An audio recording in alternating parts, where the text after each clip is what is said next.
Bonjour à tous et bienvenue dans cette quatrième vidéo concernant les règles du jeu North Sky. Avec les trois premières, et surtout celles des règles générales et celles des actions, vous avez déjà au moins 70% des règles acquises. Mais il reste quand même un point crucial à aborder, les conflits. Pour précision, après cette vidéo sur les conflits, les prochaines seront surtout là pour couvrir les effets des bâtiments, des runes, des contrats, etc. Donc, tout ce qui n'est plus considéré comme des règles à connaître, mais plutôt du bonus à savoir pour mieux appréhender une partie dans sa globalité. Et vous aurez même l'occasion d'écouter l'autre co-créateur du jeu vous expliquer tout cela, Erevan. Les conflits sont au cœur du sel de North Sky et de sa tension. Quand un conflit est déclaré, il marque une période particulière dans la game. Il existe deux types de conflits dans le jeu, les embuscades et les sièges. On va commencer par les embuscades car c'est le type de conflit le plus rapide à expliquer. Les embuscades, c'est simple, elles sont faites pour une seule chose, du nettoyage de troupes en règle. En effet, l'embuscade permet de prendre à revers une ou plusieurs troupes et d'engager une bataille surprise dans l'espoir qu'elle puisse permettre d'envoyer là où les troupes adverses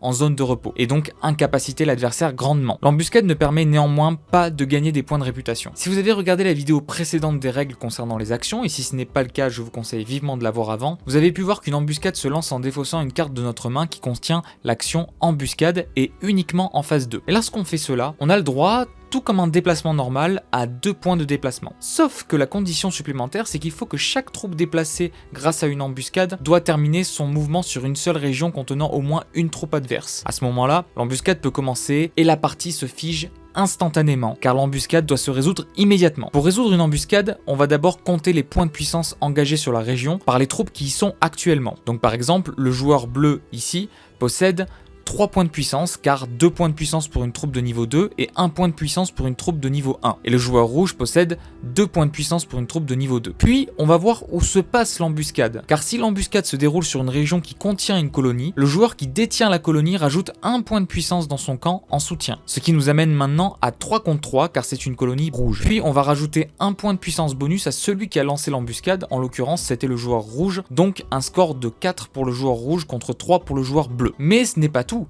On pourrait se dire que l'embuscade est maintenant réussie pour le joueur rouge et c'est terminé.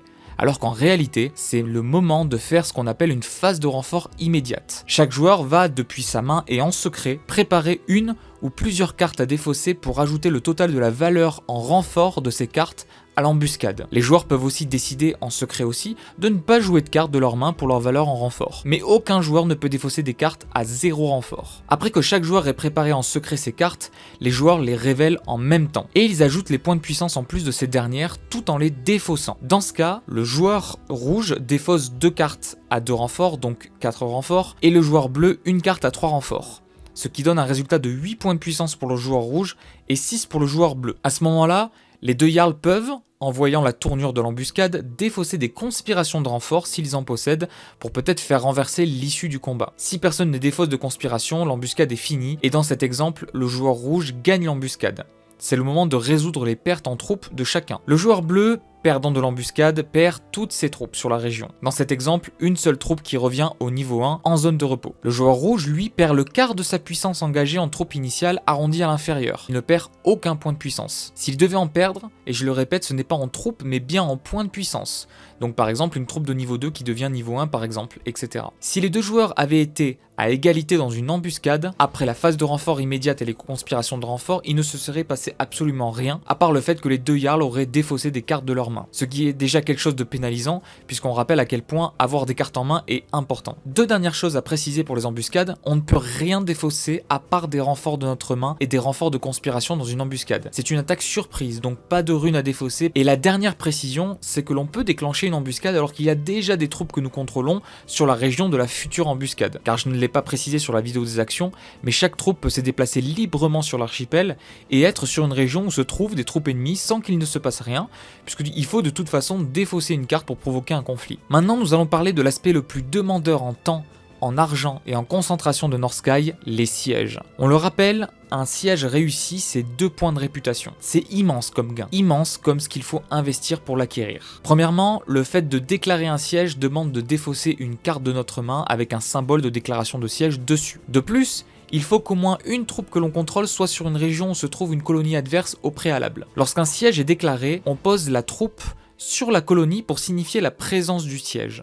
et instantanément, la région devient une zone ou une région de siège, c'est-à-dire qu'elle devient littéralement bloquée. Je m'explique. Cette zone de siège, à partir du moment de la déclaration, fait qu'aucune troupe des deux camps ne peut rentrer dans la zone sans défausser l'action de main mouvement de troupe. J'en profite pour parler de cette action qui agit tout simplement comme un déplacement normal de 2 points de déplacement, sauf qu'il faut impérativement que chaque troupe qui se déplace s'arrête sur une seule et même zone de siège. Ce n'est pas possible autrement. De plus, chaque troupe qui est dans une zone de siège ne peut pas sortir de cette zone, ne peut plus être améliorée, ne peut pas rencontrer de personnages non joueurs, etc. Bref, elle ne peut plus faire d'action autre qu'attendre que le siège se résolve. Également, on ne peut pas améliorer la colonie assiégée. Un point important à signaler, c'est qu'on ne peut pas siéger la colonie de départ, c'est un bastion sacré, on ne peut que siéger les autres colonies construites durant le jeu. Mais on pourrait se demander, mais quand est-ce qu'un siège se résout du coup? Eh bien, un siège se résout à la phase de résolution du siège du mois d'après sa déclaration. Donc si un siège se déclare au mois 4,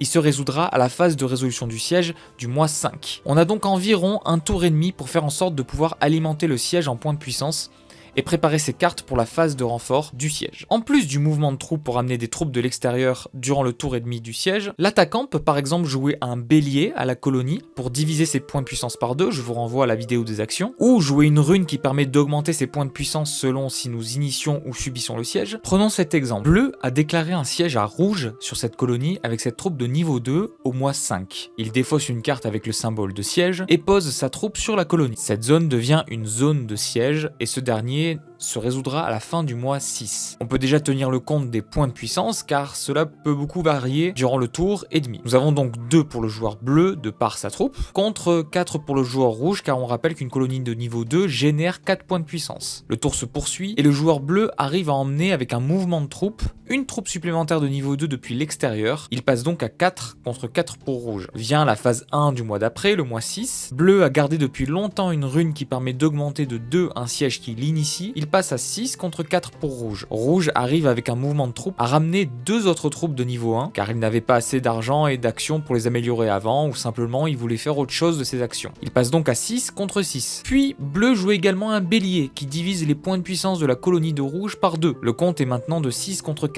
Vient la fin du mois 6 et le compte de points de puissance reste le même. Un score serré. C'est la phase de renfort qui va déterminer le gagnant. Comme pour l'embuscade, les 2 Jarls vont préparer des cartes en secret pour leur valeur en renfort qu'ils révéleront en même temps pour ajouter de la puissance. Il se trouve que bleu a défaussé 2 cartes à 3 renforts et rouge 2 cartes à 2 renforts. Bleu l'emporte donc à 12 contre 8. Bleu gagne le siège. Coup dur pour rouge, gros coup dur. L'issue d'un siège est différente selon certains critères. Si le gagnant d'un siège était celui qui l'a initié, donc l'attaquant, il gagne 2 points de réputation immédiatement et remplace la colonie du perdant, donc l'adversaire, par une de ses propres colonies au niveau 1. Le perdant dit donc au revoir à sa colonie et possiblement aussi un bâtiment qui serait construit dessus. En ce qui concerne les pertes en troupes, le perdant perd toutes ses troupes engagées en combat et le gagnant perd la moitié des points de puissance sur ses troupes. Si le gagnant d'un siège était celui qui l'a subi, c'est-à-dire le défenseur, il gagne 2 points de réputation comme prévu, mais il garde évidemment sa colonie, qui passe néanmoins au niveau 1 si elle était niveau 2, car elle est endommagée, et qui endommage aussi son bâtiment si un de ces derniers était dessus. Le bâtiment n'est plus opérationnel, c'est-à-dire que son effet est nul, il retourne le jeton sur sa face avec croix, et le bâtiment ne pourra que redevenir opérationnel au moment où le joueur joue l'action de phase 2, réparer un bâtiment pour 4 richesses. Les pertes sont les mêmes, le gagnant perd la moitié en points de puissance de ses troupes engagées, et le perdant perd toutes ses troupes. On rappelle que des pertes de troupes font référence à des troupes qui partent en zone de repos au niveau 1, et qui devront être soignées pour revenir sur le plateau. Si il y a égalité, et oui ça arrive, il ne se passe rien, chaque troupe engagée sur le siège retourne aux colonies les plus proches de chaque joueur. Mais on défausse quand même les adrénalines et les renforts engagés, évidemment. Pour finir, imaginons que le siège est proche d'être résolu, mais il ne va vraiment pas dans la bonne direction pour le joueur bleu. Il l'a initié, mais voit qu'il le gère mal, et le joueur rouge défend très bien sa colonie. On est par exemple sur un compte de 10 contre 3. Le joueur bleu ne veut pas du tout que rouge gagne 2 points de réputation, et il ne veut pas ou ne peut pas jouer des renforts de sa main, pour peu que son adversaire aussi, et que finalement ça ne servira à rien d'autre que de défausser pour rien des cartes. Ou simplement il n'a même pas assez de renforts pour revenir au score actuellement, et ne préfère pas tenter le diable. Vient alors l'action arrangement à l'amiable. Si vous avez vu la vidéo précédente sur les actions, vous saurez de quoi je parle. Cette action de phase 1 et 2 permet automatiquement d'annuler un siège en cours immédiatement. Le joueur bleu lance cette action et annule le siège. Il n'est pas vraiment content, mais c'est bien mieux que s'il l'avait perdu. Pourquoi ?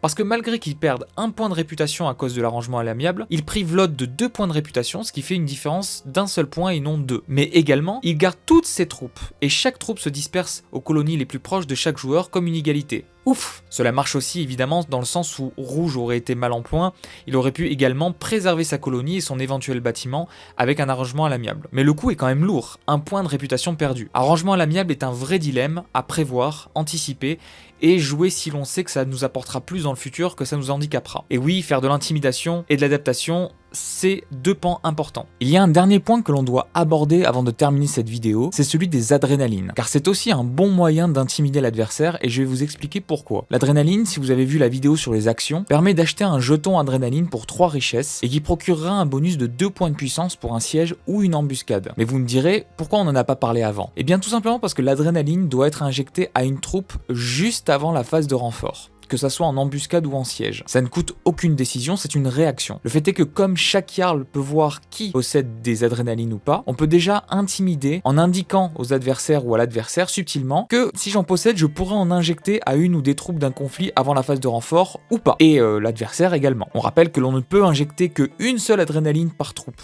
Si nous avons 3 adrénalines mais une seule troupe sur un conflit, on ne pourra en injecter qu'une seule à cette même troupe. C'est un moyen très puissant de pouvoir bluffer. Maintenant, résumons ce qui se passe durant une embuscade. L'embuscade est déclarée et elle est résolue immédiatement. Les 2 Jarls peuvent maintenant injecter des adrénalines s'ils en ont et s'ils veulent. Après ça, une phase de renfort immédiate est lancée où les 2 Jarls nourriront leurs points de puissance par les renforts défaussés de leurs mains. Puis après ça, ils peuvent défausser des conspirations de renfort s'ils en ont et s'ils le veulent. On va résumer maintenant ce qui se passe durant un siège. Quand il est déclaré, on fait le compte des points de puissance en n'oubliant pas les points de puissance de la colonie. Puis pendant le mois et demi du siège, on peut faire des béliers, des mouvements de troupes, utiliser des runes et autres pouvoirs spéciaux de PNJ par exemple. Puis lorsque la phase de résolution de siège du mois après cette déclaration arrive, juste avant la phase de renfort, les 2 Jarls peuvent injecter ou pas de l'adrénaline et une phase de renfort arrive tout comme l'embuscade. Les 2 Jarls pourront aussi défausser des conspirations de renfort après la révélation des renforts de main. Voici donc tout ce que vous devez savoir pour jouer des embuscades et des sièges dans Northsky. C'est un gros sujet mais qui annonce des combats sans merci à base de bluff, de retournements de situation et de tension. Les prochaines vidéos couvriront surtout les effets des bâtiments, des runes, etc. Merci à tous d'avoir regardé cette vidéo, n'hésitez pas à aimer la vidéo, partager et donner votre avis, et vous abonner à la chaîne. Enjoy les amis et bienvenue dans l'archipel.